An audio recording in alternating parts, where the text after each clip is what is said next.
Welcome. So I'm finally here. So this is the start. I'm still thinking about my intros.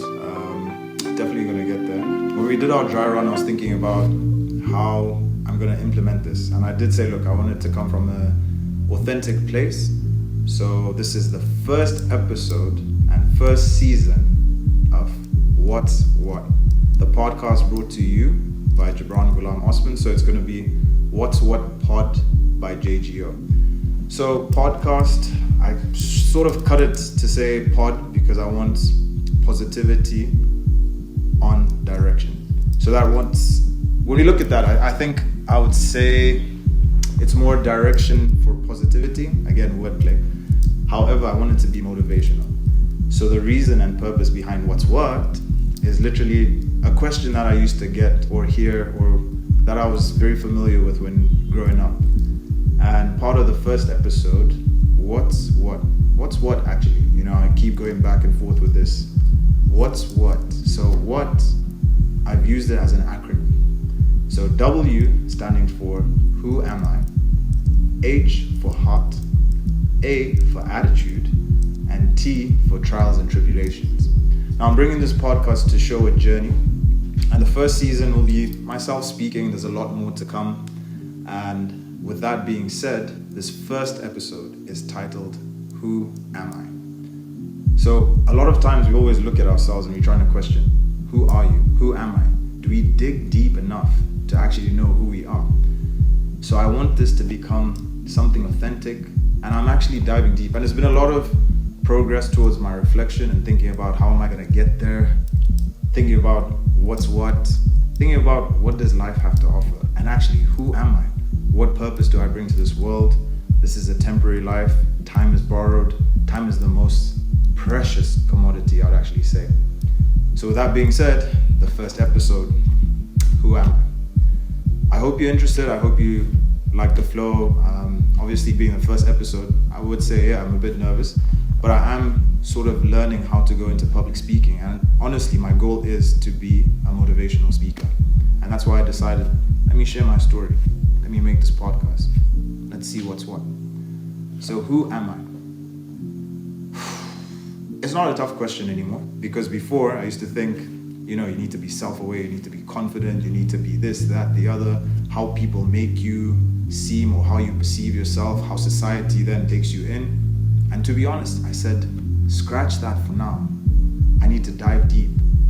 And when I look at who am I would say I'm a collective. Jibraan Osman, Jibraan Gulam Osman, JGO, that's inherited. I got my name from my parents.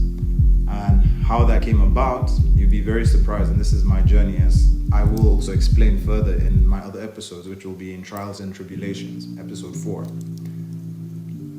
So in a nutshell, I want to be very authentic. I want to be open. I want to be honest. I learned that I was adopted from the age of 18. I looked down because it was a bit of self-doubt, but it's just reflection, yeah. So I learned this when I was 18 in a very crazy way, not too bad anyways. So when I learned that, I started questioning a lot of things that I had in memory, things that I went through, and a lot of pieces ended up coming together. But with that, I'm very thankful because it's made me who I am. So my name means precious gift, if I'm not mistaken. I've done a bit of research and I've never really looked into it. But I really love my name. It's my character. When I say Jibraan, I want it to be a long-lasting way of knowing. I have a lot of nicknames, but I love JGO. It's my initials. Just has a ring to it. And then when I learned this about myself, I said, okay, who am I? And that's been years going. I'm now 31. And with that being said, my surname obviously is inherited from my father. And this is what I want to explain about conditioning. Conditioning, we grow up in different cases, different scenarios, different upbringings. And I honestly and wholeheartedly say I was loved, I am loved, and I'm thankful for the life that I have. It might seem like I have it all together because of what people perceive, but it's also how I carry myself, and that goes to who I am. So the first person that I see as a collective to my identity is my father. Man, it's so hard to even say it because he passed away in 2024 on the 10th of August. And it was tough. honestly. And when you lose a pillar, someone that you look up to, it makes you a man. It was a very difficult phase in my life. I'm still going through grief. Grief never really goes away. So why I'm saying this is, that was my first conditioning. Someone that I look up to, how he used to use his principles on how he carried himself, a fantastic person.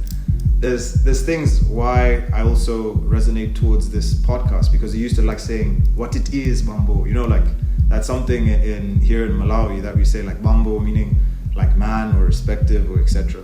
So it was sort of rhetorical way he would be like, like what's happening, what is it, what's up, things like that. And it was nice, like it brought a different atmosphere. So that's why I decided to call this podcast What's What. So honestly, it's towards him, and also just looking at the outreach. Now, as a father, I was adopted through my mom, and that's something that makes me sort of soft in nature as well. This also lets me connect to my sisters, females, the feminine side, I would say. Not in a bad way or anything like that, because everyone seems, no, a man has to be a man. I agree, I recognize it, there's masculinity in that, but I don't have any offense, and I tread carefully on that because the world is changing, So that being said, that's why I appreciate him. He took me in, and imagine my mother took me to him and said, this is our child. He embraced me and he loved me. And literally, I remember when I hear stories from the people around me and they say, you're like your dad's man bag. You're always with him. And man, I love that man, honestly. So that's the first of my conditioning. How I saw how he holds our household together, responsibilities, being a provider, working hard, etc. So many things. But he was always someone that really never showed face on emotions until before he passed, when we actually had really, really deep connections. But him and I have always had a really fantastic relationship. Anyways, that moving on, that's something that gave me peace, and that's number one. Number two, my brother, man. So he also is a podcaster. He's an amazing character. I think that's where I got my humor from, my charm, and growing up, this guy is a people's person. He just connected so well with people. And I was like, that's someone I want to be like, I love that. And that's something that I also took from him. And yeah, he was an attractive man. I should say, I'm not really capping him. I'm the better looking brother though. But anyways, I got consent from him to say, look, dude, I want to speak about you. You my booty, you're my brother, So growing up, I would say he was a ladies' man. So I always thought and resonated to say, hey, this is how you have to carry yourself, etc. And even that, I learned to form it in your own identity. And literally, I have nothing bad to say about him. I love him. We've had, brothers bump heads, etc. We grow out of it. You grow back in love. You're connected, etc. So yeah, great man. That's someone else that also added to my identity. Number three, so part of my background, unfortunately, when life fast forward, when I left high school, I went to a private school. This was at Southend Secondary. I did my IGCSEs, and that's where my studies ended. I've done a few sort of short certificates here and there just because of work-wise. But I left school, I was stuck. So again, from my father, I said, okay, look, you need to hustle, you need to find a way, making pocket money, deals, this, that. So I said, let me go for work. And thankfully, I had a referral. I went for an interview, and I started working from the age of 16. I fell in love with the industry that I was welcomed to, which was freight forwarding. I worked for a reputable company for 12 years plus. So just for it to make sense, yeah? When I joined this company, I was fresh out, didn't know anything about business, etc. And my immediate boss is the third person that adds into my character. Someone that I also ask consent about. Now him, wow man. His name is Ismail. I'm not going to say his surname, etc. But those that know me and how long I've been working in this place, there's so much that I could say about this man. Honestly, I'm really honored. And the crazy thing is, when you're working for someone, you have people also try and mend you to say, oh, don't have this sort of relationship with your employer. It shouldn't be too personal. It shouldn't be this. And you have to navigate your way. That's how him and I got along. And even that, as I was working, remember I started working at 16. When I found out at 18, I crashed in work, it affected me mentally, etc. There was so much that was happening. And funny enough, he knew my background, but I didn't. So he understood that. And I give him so much respect because up to today, his character, from the way he dresses, that was my inspiration. You know, he would tell me, start your week looking clean on a Monday. Present yourself. You can walk into different offices, you know, so many things that he taught me about how to speak, how to market, how to just show up. And he gave me grace that even with my stumbling, he still taught me. Now, why I respect him so much, and I'll be honest, and I hope when he does watch this, he understands. Like, honestly, like, Ismail, my heart goes out to you, man. And we had a very toxic relationship in a sense, where it was like love and hate at the same time, where when we were good, it was so good. Like, I would perform, like he would be happy. Like literally, I think I worked to make him feel comfortable as well, that he knew this guy has things on lock, and it's because of what he taught me. There's so many other people and my colleagues that I respect so much that have taught me a lot, but I'm just saying, this is what comes into my identity, who I am. So that's another part.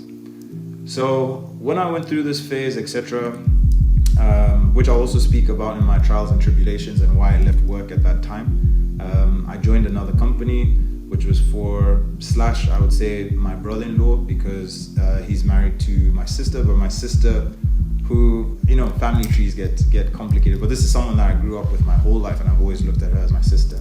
So her husband's name is Khalid. I also got consent from him to say, look, I'm explaining who I am in my podcast, in my first episode, so that it's a journey and people follow, you know, what actually makes your identity, your conditioning as you're growing up.